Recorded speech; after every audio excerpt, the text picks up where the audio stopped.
എടാ ഇങ്ങനൊരു കാര്യം പറഞ്ഞ സ്ഥിതിക്ക് നമ്മളൊക്കെ തന്നെയല്ലടാ നടത്തി കൊടുക്കുന്നുണ്ട്. എടാ ഇവനേതോ പെണ്ണിനെ ഇഷ്ടപ്പെട്ടു എന്ന് പറഞ്ഞിട്ട് സെറ്റാക്കി കൊടുക്കാൻ വേണ്ടിട്ട് ഞാൻ ഇവന്റെ ചേട്ടനാണ്, അല്ലാതെ മാമയല്ല. ഇവനൊക്കെ പ്രാന്താണ്. No woman no children. Sumathi ഇല്ലാണ്ട് എനിക്ക് പറ്റില്ല കേട്ടോ. സുമതിയാ? ഞാൻ പോലും ഇന്നവരെ ഒരു പെണ്ണിന്റെ കാര്യം ഇവിടെ പറഞ്ഞിട്ടില്ല. അത് നിനക്ക് കഴിവില്ലാത്തോണ്ടല്ലേ. ഞാൻ 2 പുഷപ്പ് എടുക്കട്ടെ. എന്ത് പറഞ്ഞിട്ട് കാര്യമില്ല, ഇവന്റെ ഈ കാര്യത്തിന് ഞാൻ കൂട്ടു നിൽക്കില്ല. ഞാനിവിടെ ഒരു ഒറ്റത്തടിയായിട്ട് നിൽക്കുമ്പോൾ അതെന്തായാലും നടക്കില്ല. സുമതിക്ക് ഒരു ചേച്ചിയുണ്ട്. സുമതി അല്ലെങ്കിലും നല്ല പേരാ. സുമിതയുടെ ചേച്ചിയുടെ പേരെന്താ? സുമിത്ര. സുമിത്ര. അവള് സുമതിയല്ല, രാധയാണ്. നീ കൃഷ്ണന്. കൃഷ്ണനല്ലേ രാധ? സുമിത്രയുടെയും സുമതിയുടെ ഇടയിൽ ആരെങ്കിലും ഉണ്ടോ?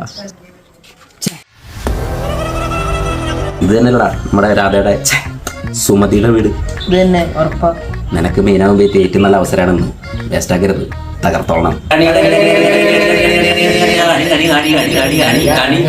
തീപ്പൊരി കൃഷ്ണനെ കണി കാണിക്കാം, ഇടിവെട്ടും മമ്മിട്ടിന് തിരി കൊളുത്താം, വിഷുക്കട്ടൻ സദ്യം കൂട്ടി അടിച്ചു കേട്ടാം, കൈനീട്ടമായി ഫണ്ട് കുറെ അടിച്ചെടുക്കാം.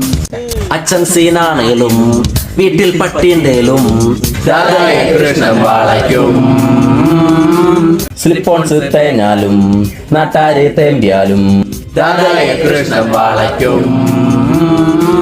ബോലോ ബോൽ മേരാ ബായ് ഹാപ്പി വിഷു. അല്ലെങ്കിൽ സുമതിയെ കണ്ടില്ലല്ലോ. ഇത് തന്നെ എന്റെ ഭാര്യ സുമതി. ആന്റീനെ ഏതാന്നറിയാത്ത പ്രായത്തിൽ ആന്റീനെ വിളിക്കാൻ നടക്കുന്നോടാ. എന്നാലും ഒരു എക്സൈറ്റ്മെന്റ് കൊണ്ട് ചോദിക്കണം. അപ്പൊ ഈ സുമിത്ര അമ്മായി ഷുഗർ കൂട്ടിയിട്ട് കിടപ്പില്ല. Very good. കൈനീട്ടം. ആ കൈനീട്ടി ഞാൻ ഒരെണ്ണം കൊടുക്കുന്നുണ്ട്. നിനക്ക് ഇവിടെ കുഴിന്റെ ആവശ്യമില്ല, അല്ലാതെ തന്നെ നീ ഒരുപാട് ഊതുന്നുണ്ടല്ലോ.